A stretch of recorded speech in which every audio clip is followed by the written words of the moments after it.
हिमाचल में चुनाव को लेकर कांग्रेस द्वारा दी गई गारंटी पर मुख्यमंत्री और भाजपा नेताओं के बयान पर कांग्रेस के प्रदेश कार्यकारी अध्यक्ष राजेंद्र राणा ने पलटवार किया है और भाजपा नेताओं को अपने दिमाग का इलाज करवाने की नसीहत दी है। राजेंद्र राणा ने कहा कि चुनाव में घोषणाएं करना और बाद में उन्हें जुमला करार देना ये भाजपा का काम है। कांग्रेस जो भी वादे करती है उसे पूरा करती है और इतिहास इसका गवाह है। उन्होंने कहा कि कांग्रेस ने जब पहले 5 गारंटी की बात कही थी तो मुख्यमंत्री तब से घबराहट में हैं और तिलमिला रहे हैं। कांग्रेस पूरी ताकत के साथ चुनाव में जा रही है और सत्ता परिवर्तन तय है।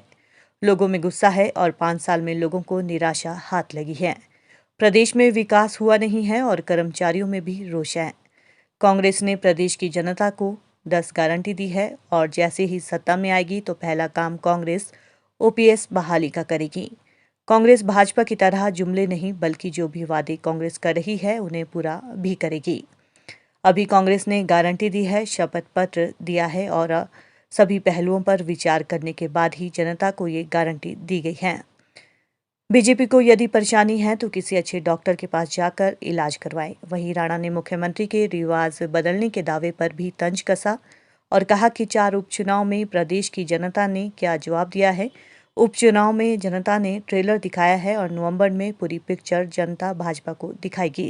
देखिए, चुनावों में वायदे करना, घोषणाएं करना और उसके बाद जुमले करार देना, ये तो बीजेपी का काम है। कांग्रेस पार्टी जो बोलती है वो करती है और इतिहास इस बात का गवाह है कि कांग्रेस ने पब्लिक के साथ कोई भी वायदा किया है तो उसको निभाया है।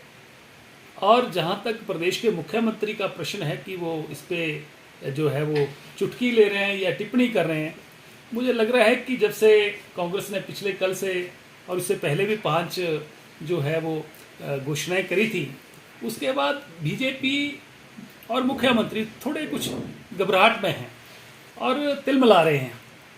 हम बड़े कॉन्फिडेंस के साथ चुनाव में जा रहे हैं। हिमाचल प्रदेश में सत्ता परिवर्तन है, लोगों में गुस्सा है। लोग पिछले 5 साल निराशा के दौर से गुजरे हैं।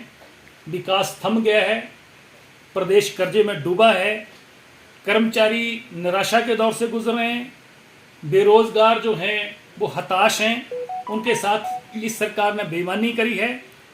पेपर लीक के बहाने पेपर बेचे गए हैं। महंगाई के नाम पर एक सरकार आई थी, महंगाई आसमान पार कर गई है और 300% कई चीज़ों को लेकर 300% रेट इन्होंने बढ़ाई है। 400 रुपये का सिलेंडर 1200 रुपये मिल रहा है। 70 रुपये की कड़वे तेल की बोतल आज 210 रुपये में मिल रही है। इसलिए 300% रेट बढ़ाए हैं। इसलिए जनता इनको सबक सिखाने के मूड में है। सत्ता परिवर्तन है और प्रदेश की भारतीय जनता पार्टी और प्रदेश के मुख्यमंत्री इस बात को भाप भी रहे हैं, एहसास भी कर रहे हैं और कांग्रेस पार्टी पूरे विश्वास के साथ, लोगों का विश्वास, लोगों का साथ लेकर चुनाव में उतर रही है। और हम सब लोग एकजुट होकर और कार्यकर्ताओं में जोश है। हम सरकार बनाने जा रहे हैं लोगों का आशीर्वाद लेकर। और हिमाचल प्रदेश में जब सरकार जैसे ही बनेगी, 10 दिन के अंदर अंदर हम हिमाचल प्रदेश के कर्मचारियों को ओल्ड पेंशन जो है उसको बहाल करने का हमने वायदा किया है, जिसको हम निभाएंगे। बार बार बोल रहे हैं, हर मंच पर बोल रहे हैं और अभी तो हमने गारंटी दी है, जिसको कहते हैं कि शपथ पत्र दिया है। और अगर दिया है तो पूरा कैलकुलेट करके दिया है। अब बीजेपी इसको इसकी परेशानी है तो किसी अच्छे डॉक्टर के पास जाएं और इलाज कराएं। प्रदेश के मुख्यमंत्री को इस बात को भी समझना चाहिए कि अभी ज़्यादा समय नहीं हुआ है। हिमाचल प्रदेश की जनता ने 4 उपचुनावों में भारतीय जनता पार्टी को क्या जवाब दिया है और जो ट्रेलर था वो उन्होंने देखा है।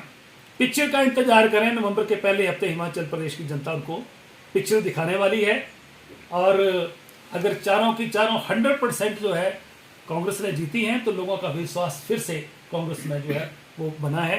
और हम लोगों के विश्वास के साथ, कॉन्फिडेंस के साथ हम चुनाव में उतरे हैं और हमें पूरा भरोसा है कि हिमाचल प्रदेश की जनता हिमाचल के विकास के लिए, हिमाचल प्रदेश के लोगों के कल्याण के लिए कांग्रेस को फिर से सत्ता में लाएगी। पैसा कहाँ से आएगा इन योजनाओं के लिए? मुख्यमंत्री कह रहे हैं कि आज तक सत्ता बदलेगी और क्लेम करने से कुछ होने वाला नहीं है। मैं फिर दोहरा रहा हूं कि उपचुनावों में भी प्रदेश के मुख्यमंत्री श्री जयराम ठाकुर जी ने और भारतीय जनता पार्टी ने क्लेम किया था, दावा किया था कि हम चारों की चारों सीटें जीत रहे हैं, तो जवाब तो जनता ने दिया था। और रही आप कुछ पैसे की बात कर रहे हैं, पैसा हिमाचल प्रदेश में कोई कमी नहीं है।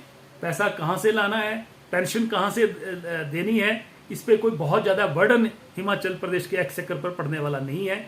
अभी 2002 में जो लोग सर्विस में आए हैं, 3 में आए हैं, अभी तो उनका रिटायरमेंट के लिए बाकी है। अगर 2003 से पहले सरकार प्रदेश के कर्मचारियों को पेंशन दे सकती थी तो आगे देने में क्या हर्ज है। एक आदमी 25 से 30 साल प्रदेश की सेवा करके जाता है और जब वो रिटायर होता है तो उसकी सामाजिक सुरक्षा जो है वो सरकार ने खत्म की है।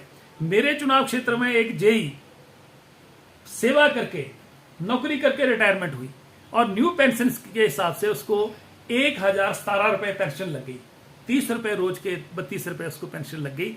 आप ये बताओ कि 30-32 रुपए रोज के किसी व्यक्ति को पेंशन लगाएंगे तो वो क्या सोचेगा, उसके मजाक, ये तो बहुत बड़ा मजाक है। इसलिए प्रदेश के कर्मचारियों का पैसा है, प्रदेश के कर्मचारियों को उनका हक मिलना चाहिए और हम ये हक दिलाने के पक्षधर हैं। जैसे राजस्थान और छत्तीसगढ़ की सरकारों ने फैसला किया, हमने भी फैसला किया कि प्रदेश के कर्मचारी को सामाजिक दृष्टि से, सामाजिक सुरक्षा की दृष्टि से उनको जो है पेंशन जो है देनी पड़े। हम तो पहले भी तैयारी थे 2017 में और अब वो चुनाव लड़ना चाह रहे हैं, उनका स्वागत है, वो चुनाव लड़ें। ये मसला बीजेपी का है, कांग्रेस का मसला नहीं है। कांग्रेस जो है, कांग्रेस की तरफ से जो है वो हम लोग तैयार हैं। हम चुनाव की पूरी तैयारी कर चुके हैं। 5 साल लगातार लोगों के बीच में, लोगों की सेवा में रहे हैं और सुजानपुर की जनता ने फैसला करना है बीजेपी किसको चुनाव लड़ा रही है। ये बीजेपी फैसला कर ले। बीजेपी सिद्धांत बनाती है, बीजेपी नियम बनाती है और वो नियम उनको पालना करनी है नहीं करनी वो देखें। हमें कोई प्रॉब्लम नहीं है, जिसने चुनाव लड़ना वो लड़े। हमें सुजानपुर की जनता पर पूरा भरोसा है।